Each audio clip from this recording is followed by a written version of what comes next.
C'est pourquoi le Seigneur Dieu dit : quittez ces gens-là et allez loin d'eux. Ne touchez pas à ce qui est impur, et moi, je vous accueillerai. Le Seigneur Tout-Puissant dit encore : je serai pour vous un père, et vous serez pour moi des fils et des filles. Amis très chers, ces promesses sont pour vous. Alors lavons-nous de tout ce qui abîme notre corps et notre cœur. Cherchons à être parfaitement saints en respectant Dieu avec confiance. La joie de Paul. Faites-nous une place dans vos cœurs. Nous n'avons été injustes envers personne. Nous n'avons détruit la foi de personne. Nous n'avons profité de personne. Je ne dis pas cela pour vous condamner. Je l'ai déjà dit. Vous êtes dans nos cœurs et nous sommes toujours ensemble, morts ou vivants. J'ai une grande confiance en vous. Je suis très fier de vous. Je suis plein de courage. Je suis rempli d'une très grande joie malgré toutes nos souffrances. En effet, quand nous sommes arrivés en Macédoine, nous n'avons pas eu de repos. Au contraire, nous avons rencontré toutes sortes de difficultés, des luttes autour de nous et la peur dans notre cœur. Mais Dieu, qui donne du courage à ceux qui sont découragés, nous a consolés par l'arrivée de Tite. Ce n'est pas seulement l'arrivée de Tite qui nous a consolés, c'est aussi l'encouragement que vous lui avez donné. Il nous a dit que vous aviez très envie de me voir. Il nous a parlé de votre tristesse, de votre ardeur à me défendre. Alors ma joie a été encore plus grande. Si mon autre lettre vous a rendu triste, je ne le regrette pas. Oui, je le sais bien, cette lettre vous a rendu triste pendant un certain temps. Je l'ai peut-être regretté, mais maintenant je suis dans la joie. Ce n'est pas à cause de votre tristesse, mais parce que cette tristesse a changé votre cœur. Elle a plu à Dieu, et ainsi, nous ne vous avons fait aucun mal. En effet, la tristesse qui plaît à Dieu change notre cœur. De cette façon, nous pouvons être sauvés, et nous n'avons pas à regretter cette tristesse. Mais la tristesse qui ne change pas le cœur produit la mort. Votre tristesse a plu à Dieu. Regardez maintenant les résultats.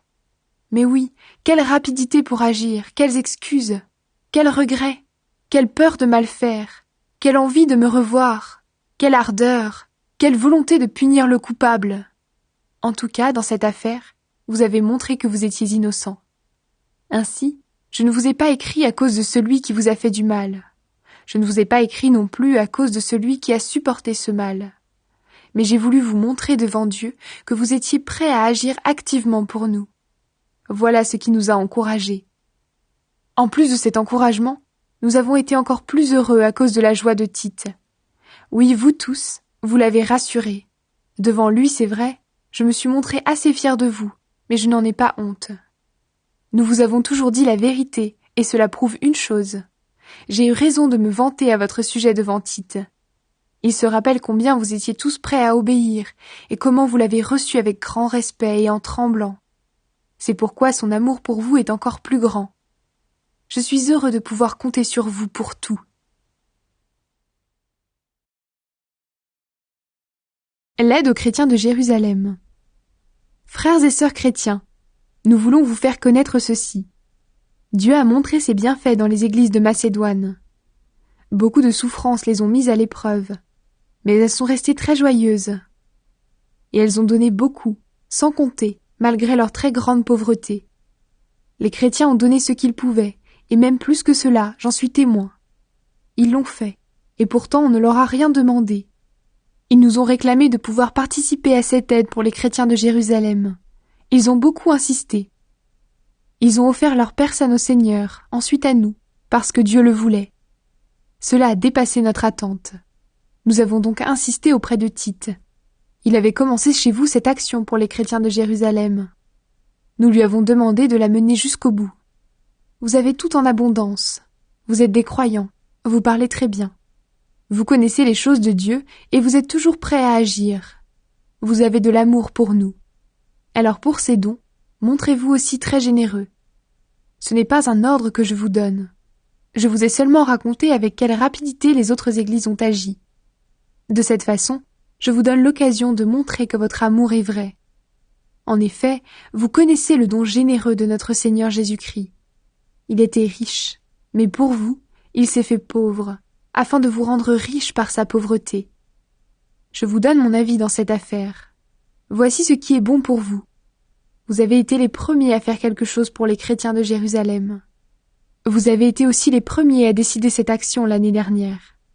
Donc, maintenant, menez-la jusqu'au bout avec les moyens que vous avez. Quand vous l'avez décidé, vous avez montré beaucoup de bonne volonté. Alors avec la même volonté, vous allez mener cette action jusqu'au bout. Quand on donne de bon cœur, les gens nous reçoivent bien avec ce qu'on a. Ils ne nous demandent pas ce qu'on n'a pas. Il ne s'agit pas de vous rendre très pauvre pour aider les autres. Non, ce qu'il faut, c'est l'égalité. Maintenant, ce que vous avez en trop servira à ceux qui manquent de quelque chose. Ainsi un jour, quand vous manquerez de quelque chose, ce qu'ils auront en trop vous servira. Cela fera l'égalité. Les livres saints le disent. Celui qui a récolté beaucoup n'a rien en trop. Celui qui a récolté peu de choses ne manque de rien. Tite et d'autres chrétiens sont partis à Corinthe. Remercions Dieu. Je désire beaucoup vous aider. Eh bien, Dieu a mis dans le cœur de Tite le même désir. Tite a accepté notre demande, et avec plus d'ardeur encore. Il a lui-même décidé d'aller chez vous. Avec lui, nous avons envoyé un autre frère. Toutes les églises disent du bien de celui-ci, à cause de son travail pour annoncer la bonne nouvelle. Ce n'est pas tout. Les églises l'ont désigné pour qu'il vienne avec nous distribuer l'aide reçue. C'est un service que nous devons rendre pour la gloire du Seigneur lui-même. Ainsi, nous montrons notre bonne volonté. On nous a confié beaucoup d'argent. Nous voulons éviter des reproches sur notre façon de rendre ce service. Nous cherchons ce qui est bien, non seulement aux yeux de Dieu, mais aussi aux yeux des hommes. Avec ceux qui sont partis, nous avons aussi envoyé notre frère. Il désire vraiment aider les autres. Cela, nous l'avons vu souvent et en beaucoup d'occasions. Maintenant, il a totalement confiance en vous, et donc il désire encore plus vivement rendre service. Tite, c'est mon compagnon. Il travaille avec moi pour vous. Nos frères, ce sont les envoyés des églises. Ils agissent pour la gloire du Christ. Aussi, montrez-leur que vous les aimez vraiment. Alors les églises en seront sûres, et elles sauront que nous avons raison d'être fiers de vous. Dieu aime celui qui donne avec joie. Pour l'aide à apporter aux chrétiens de Jérusalem, c'est inutile de vous écrire. Je connais votre bonne volonté. Avec les gens de Macédoine, je me suis vantée à votre sujet. Je leur ai dit, les chrétiens de la province d'Achaïe sont prêts à donner depuis l'année dernière. Et votre ardeur à rendre service a entraîné presque tout le monde. Pourtant, je vous envoie ces frères pour que vous soyez vraiment prêts, comme je l'ai dit. Dans cette affaire, j'étais fière de vous. Il ne faut pas que ce soit pour rien. En effet, si les gens de Macédoine viennent avec moi et ne vous trouvent pas prêts, j'ai peur d'une chose. Nous qui sommes sûrs de vous, nous allons être couverts de honte, et vous aussi évidemment. C'est pourquoi j'ai pensé qu'il fallait demander aux frères d'aller chez vous avant nous. Ils vont s'occuper des dons généreux que vous avez déjà promis. Ils vont les recueillir. Ainsi on verra que vous donnez de bon cœur et non avec regret. Il faut le savoir.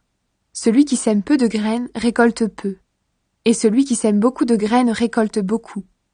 Chacun doit donner ce qu'il a décidé dans son cœur, sans tristesse et sans être forcé. En effet, Dieu aime celui qui donne avec joie. Dieu a le pouvoir de vous donner en abondance toutes sortes de bienfaits. Aussi vous aurez toujours tout ce qu'il vous faut, et vous aurez encore suffisamment pour faire de bonnes actions. Les livres saints disent « Il donne généreusement aux pauvres, sa bonté dure toujours. » C'est Dieu qui donne les graines aux semeurs et le pain pour la nourriture. Il vous donnera les graines à vous aussi. Il les multipliera et les fera pousser. Ainsi votre bonté produira beaucoup de fruits. Dieu vous rendra riche de 1000 manières, et vous pourrez vous montrer très généreux. Alors beaucoup remercieront Dieu pour ces dons que nous leur ferons de votre part. Par cette offrande, vous rendez service aux chrétiens de Jérusalem. De cette façon, vous leur donnez ce qui leur manque. De plus, vous les encouragez tous à remercier Dieu du fond du cœur. Vous montrez que vous obéissez à la bonne nouvelle du Christ. Vous mettez généreusement en commun ce que vous avez, avec les chrétiens de Jérusalem et avec tous. À cause de tout cela,